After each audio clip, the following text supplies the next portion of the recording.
ये आज हम डिस्कस करेंगे कार्बन मार्केट्स के बारे में। देखिए, कार्बन मार्केट्स क्यों न्यूज़ में है, क्योंकि रिसेंटली पार्लियामेंट ने पास किया है एनर्जी कंजर्वेशन अमेंडमेंट बिल 2022 और इस बिल में बात की जा रही है, सेंट्रल गवर्नमेंट को एम्पावर किया जा रहा है to establish carbon markets in India, right, and specify a carbon credit trading scheme कि कैसे जो हम कार्बन क्रेडिट्स हैं उनको ट्रेड कर पाएंगे via a carbon market. And this bill will amend the energy conservation act of 2001। इसको detail में देखते हैं। देखिए, जो कार्बन मार्केट्स हैं, they put a price on carbon dioxide and other greenhouse gas emissions. ठीक है, पहली चीज़, right, and then they establish trading systems जहाँ पे कार्बन क्रेडिट्स और allowances can be bought and sold. मतलब बेसिकली एक ऐसी मार्केट जहाँ पे ट्रेड क्या किया जा रहा है, या तो कार्बन क्रेडिट्स या कार्बन अलाउंसेस। अब कार्बन क्रेडिट क्या होता है? Carbon credit is equivalent to 1 ton of carbon dioxide which is either removed, reduced or sequestered from the atmosphere. तो जब आप एक इंडिविजुअल, एक ऑर्गेनाइजेशन या government 1 ton of carbon dioxide को एटमॉस्फेयर से रिमूव करती है या सिक्वेस्टर करती है या प्रोड्यूस होने से रोकती है, तो वो एक कार्बन क्रेडिट अर्न करती है, right. And this 1 ton of carbon dioxide equivalent also, मतलब कि अगर हम कार्बन डाइऑक्साइड के अलावा और ग्रीन हाउस गैसेस की भी बात करें तो वो भी एक कार्बन क्रेडिट में ही आता है। So 1 carbon credit is equivalent to 1 ton of carbon dioxide or 1 ton of carbon dioxide equivalent. ठीक है, तो जहाँ पे कार्बन क्रेडिट्स और कार्बन अलाउंसेस क्या होते हैं? कार्बन अलाउंसेस को कार्बन कैप्स भी कहा दिया जाता है। ये बेसिकली गवर्नमेंट्स डिटरमाइन करती हैं कि अब देखो, कार्बन अलाउंसेस क्या होती है, लाइक एक ऑर्गेनाइजेशन कितनी एमिशंस कर सकती है, ठीक है, तो वो उसका कार्बन अलाउंस है, राइट, या कार्बन कैप है।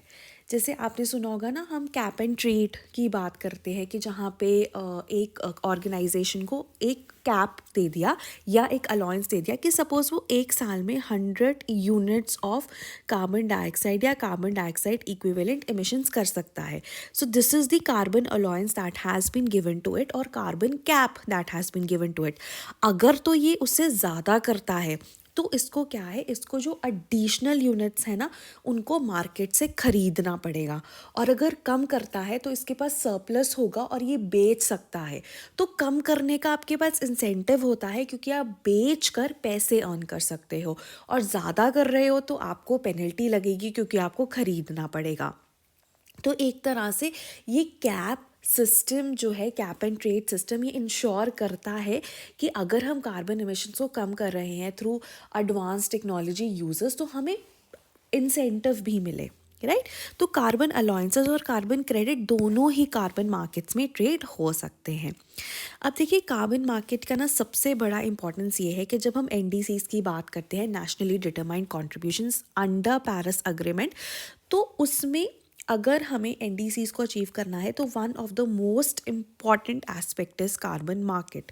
और पेरिस अग्रीमेंट में कार्बन मार्केट आर्टिकल 6 में डिटेल में दिया हुआ है।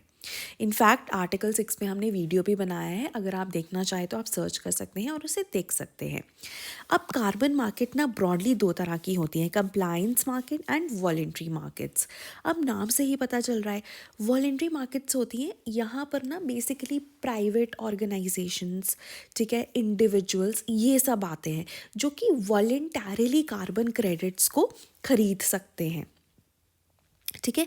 So basically they can actually by carbon credit from such organisations which reduce which actually actively reduce carbon dioxide from the atmosphere and undergo afforestation या कोई भी ऐसी ऑर्गेनाइजेशन जो कि कार्बन क्रेडिट्स जनरेट कर रही हैं, तो ये जो प्राइवेट इंडिविजुअल्स हैं ना, इनसे कार्बन क्रेडिट्स खरीद सकते हैं। और ये वॉलेंटरीली है। जैसे कंप्लायंस सिस्टम में क्या होता है, गवर्नमेंट या चाहे स्टेट गवर्नमेंट, नेशनल गवर्नमेंट आपके ऊपर ना कैप लगा देते हैं, ठीक है। अगर आपने उस अलाउंस से कैप से ज़्यादा एमिट किया तो कंप्लायंस शो करने के लिए, कंप्लाई करने के लिए आपको मार्केट से ख़रीदने पड़ेंगे, ठीक है। लेकिन वॉलेंट्री मार्केट्स होते हैं, देन वॉलेंट्री, ठीक है। सो जैसे अगर एक कॉरपोरेशन है और वो unavoidable green house gas emissions कर रही है, मतलब अनअवॉइडेबल है मतलब नहीं अवॉइड किए जा सकते, तो वो कार्बन क्रेडिट्स को खरीद सकती है उस एंटिटी से जो कि कार्बन डाइऑक्साइड एमिशंस को कम करते हैं, ठीक है। जैसे एविएशन सेक्टर में एयरलाइंस खरीद सकते हैं कार्बन क्रेडिट्स ताकि उनका जो कार्बन फुटप्रिंट है वो कम हो। इनफैक्ट जो कार्बन क्रेडिट्स होते हैं ना, they are verified by private firms, ठीक है। ऐसे नहीं है कि आप ऐसे ही खरीद लो, कि प्रॉपर वेरिफिकेशन होती है। एंड ट्रेडर्स और ऑनलाइन रजिस्ट्रीज भी अब एग्जिस्ट करती हैं फॉर वॉलेंट्री मार्केट्स।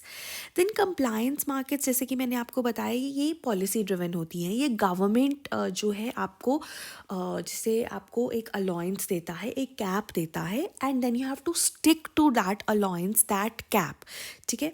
सो जैसे यूरोप में, EU में 2005 में एमिशंस ट्रेडिंग स्कीम लॉन्च की गई थी under cap and trade. So that is a compliance market, कि एज एन ऑर्गेनाइजेशन अगर आपकी गवर्नमेंट ने आपको बोला है कि आपको कैप एंड ट्रेड फॉलो करना है, सो पहले बात होती है ब्रॉडर सेक्टर की। जैसे आयरन एंड स्टील है, कि आयरन एंड स्टील को ना इतनी कैप मिल गई, 100 यूनिट्स ही वो एमिट कर सकते हैं एक साल में।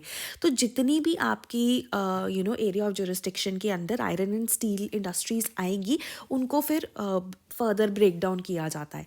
तो अगर आप उससे ज़्यादा इमिट करते हो तो आपको ख़रीदना ही पड़ता है, you have to comply. So that is how cap and trade system work. So cap and trade is actually a part of compliance market. तो एनुअल अलाउंस या परमिट्स या एनुअल क्रेडिट्स आपको दिए जाते हैं। और इसमें ना सबसे बड़ी बात है कि जो मार्केट प्राइस है ऑफ कार्बन, वो मार्केट फोर्सेस डिटरमाइन करती हैं। अब इसमें ना कंसर्न्स क्या होते हैं, अब जैसे देखो कार्बन क्रेडिट्स बहुत बार ट्रेड हो रहे हैं, तो डबल काउंटिंग हो सकती है ना। कि अगर एक बार जिस ऑर्गेनाइजेशन ने कम किया है ना, तो आपने कम काउंट कर लिया कि उन्होंने कम किए हैं। जैसे उसने 20 यूनिट्स कम किए, तो उसने कम कर लिया कि हमने 20 यूनिट्स कम किए हैं। फिर किसी और ऑर्गेनाइजेशन ने खरीदे, तो वो 20 यूनिट्स फिर से काउंट हो गए। तो इस वजह से ना डबल काउंटिंग होने की बात देखी जाती है यहाँ पर। उसके बाद ना मार्केट ट्रांसपेरेंसी नहीं है, तो उस पर काम करना है। और कंसर्न है ग्रीन वॉशिंग, कि कंपनीज ना क्रेडिट खरीद लेंगी और एज सच एमिशंस को कम करने के लिए कोई एक्टिव इनिशिएटिव नहीं लेंगी। They will not invest in clean technologies. तो वो एक तरह से ओवरऑल हमारी एनवायरनमेंट के लिए, क्लाइमेट चेंज के लिए बुरा है। तो बात यही होती है कि कभी कभी क्या हो सकता है कि ये कैप एंड ट्रेड सिस्टम बहुत अच्छा है कि आप पीनलाइज कर रहे हो अगर आप ज़्यादा एमिशंस कर रहे हो, और इंसेंटिवाइज कर रहे हो कम एमिशंस कर रहे हो। लेकिन क्या ऐसा भी तो हो सकता है कि ऑर्गेनाइजेशन कहे कि मैं क्लीन टेक्नोलॉजी में इन्वेस्ट नहीं करता, मैं खरीद लूँगा, है ना। अगर मैंने ज़्यादा एमिट किया तो मैं खरीद लूँगा। तो उससे क्या होगा, over a period of time जो एमिशंस है वो बढ़ती ही जाएंगी। तो ये एक बहुत बड़ा कंसर्न है।